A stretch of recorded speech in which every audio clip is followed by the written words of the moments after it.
As a community, we build empathy, curiosity, joy, and connection when we share stories with you. Welcome to Storytellers Project, part of the USA Today Network. Hello, everyone. I am Kayla White. I'm a journalist with the Arizona Republic and azcentral.com in Phoenix, and I will be your MC for tonight's Storytellers Project show about fashion and culture. So welcome. We so appreciate you taking a chance on us and spending your evening listening to live storytelling. All right, next up is Carolyn Marshall Covington, who has a story about building a career in fashion and beauty. Welcome, Carolyn. Thank you very much. I'm sitting over here having a flashback to July the 2nd, 1973. And it was a very special day because it was my 13th birthday. And I finally got my first pair of high top Converse sneakers. And I couldn't wait to swap out with my best friend. She had a black pair. We decided to wear one red and one black sneaker to camp.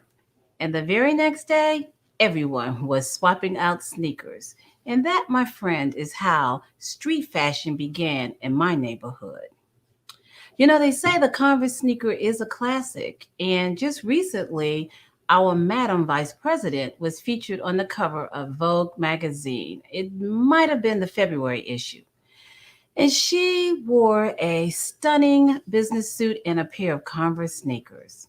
Now, if you ask me, fashion is like a piece of art. It's thought provoking and it can cause controversy. Some people like it, and some people don't. But who is to say what is right or wrong in fashion, especially if it's merely an expression of you?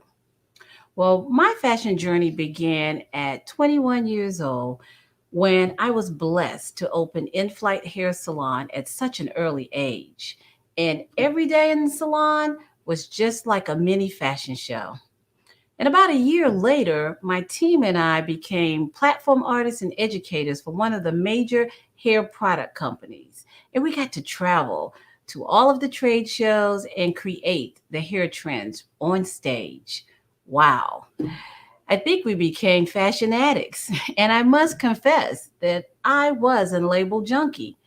I wore designer everything.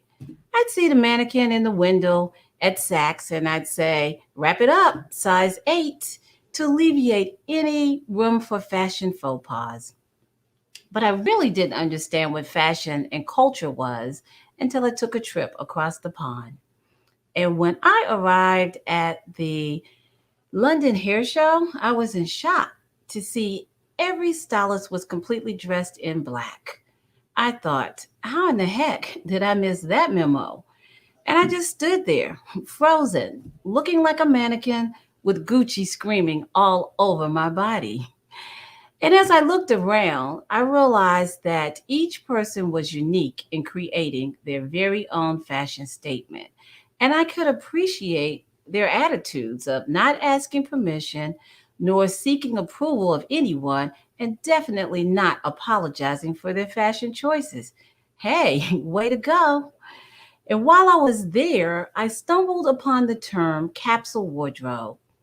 And it originated in the US in 1940s, but had been revived in the 1970s in London with Sally Foe, who had a little London boutique named Wardrobe. Now, you're probably wondering, what is a capsule wardrobe? Well, it's a small collection of garments that have been designed to be worn together, and they harmonize in color.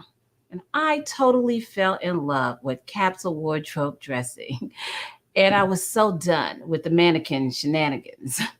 But shortly after, I had to go to the Chicago Hair Show. And when I arrived there, everyone had started dressing in all black. So I was in sync.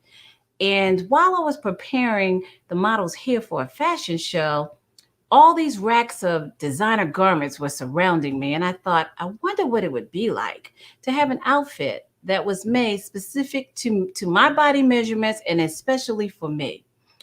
And while I was backstage, I got to meet David Bird. He was one of Chicago's top fashion designers. and he was accepting new clients. And so he interviewed me right on the spot. He asked about my lifestyle, my personality, and my level of confidence. And then he measured me inch by inch, and he noted every curve and every flaw on my body. And he said, all I had to do was trust that he would put all of the above into a garment that would complement me. And it was perfect timing because my 10th year high school reunion was coming up. And I have been voted one of the top 5 movers and shakers of the class of 78. You know, I have been truly blessed to have 4 hair salons. I was traveling around the world and was on the cover of the Black Passion International Hair Magazine, Volume 1. And, almost forgot, I had just gotten engaged to Mr. Wonderful. My life was so amazing. It couldn't have gotten any better. So I called David up and he asked what was my level of confidence. And I was floating on 100. I had to be fabulous. So a couple weeks went by and a package arrived. And inside was a little black and white, gorgeous silk tuxedo dress. Now, I know we discussed that I was not comfortable showing my toothpick legs, but I had to trust my designer, so I slipped into the dress and it fit me like a glove. And when I turned around, that magical hemline in the back, it fell in a spot that totally reshaped my legs. And a note said, wear a 6-inch heel to firm up your calf. Hey, no problem. I had a sexy black patent leather shoe with snakeskin completely up the back. My outfit was fabulous. It was kudos to David. And next up was my hairstyle. And Janet Jackson had just hit the scene with her new hair extensions. And she made it fashionable to grow hair overnight with no questions asked. So I went from 2 inches of hair to 22 inches of long flowing hair. Now, in today's world, that's the norm. But back in the 80s, that took a lot of confidence. And for my finishing touches that night, my only request to the makeup artist was to use my go-to red Power lipstick. So the power was on, and my 2 girlfriends and I, we hopped the limo to the reunion. And I thoroughly enjoyed reconnecting and catching up with all of my classmates. But what I really learned that night was your personality and your confidence can take you anywhere you want to go in life. It can even make you imagine that you have Tina Turner legs, if only for one night. Well, after age 30, the years keep rolling on the river, you know, but life happens. And as I was building my beauty empire, I was diagnosed with retinitis pigmentosa, an eye disease, and it robbed me of my sight. And that so amazing, couldn't get any better life, it suddenly crashed. And for the first time, I felt out of control. My faith and my confidence was fading fast. But I always knew that God had been on my journey from day one. And I just had to recognize that He is in control of my destiny. And He gave me the power to reset, reinvent, and repurpose my life. Hey, it was my hallelujah moment. And through it all, I never lost my passion for beauty or fashion. And someone asked, why does a blind girl need beauty or fashion if she cannot see? But take it from me.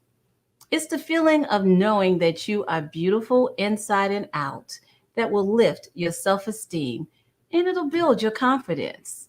And here's another frequently asked question. How does a blind person get dressed? Now, surely you've gotten dressed in the dark before, and you managed to put one leg in your pants and then the other. Well, that's what we do daily, but we do have to feel the garment for the zipper or button or a tag to know the front from the back. And we use our fingertips to glide up the seam or slide across the hemline to know if the garment is on the correct side. You know, in the blind culture, our hands become our eyes, and we're able to feel the texture of the fabric and the style of the garment. We also have access to the app, Be My Eyes, that will identify the colors for us. Well, it is now 2021 and we're coming out of the pandemic. And I have revived my capsule wardrobe to an easy comfort with style. And we've included labels inside that have embossed symbols to identify each garment so that I may be able to feel and create my very own fashion statements. And for those special occasions, I will call someone that I can trust to pull it all together. And yes, blind people want to feel fabulous too. Thank you. Carolyn, I really appreciate you giving us some insight into something few of us have experienced. And I also really appreciate that you came prepared with a patent leather 6-inch heel for your custom dress. That is a level of iconic I hope to be. Thank you again. Okay, thank you. While we're bringing them up, viewers, let us know what you thought in the comments, what you liked. All right, we're all here. Let's wave. I will take a screenshot of that to post on my own social. Thank you again, everybody. And I hope you all enjoyed the show.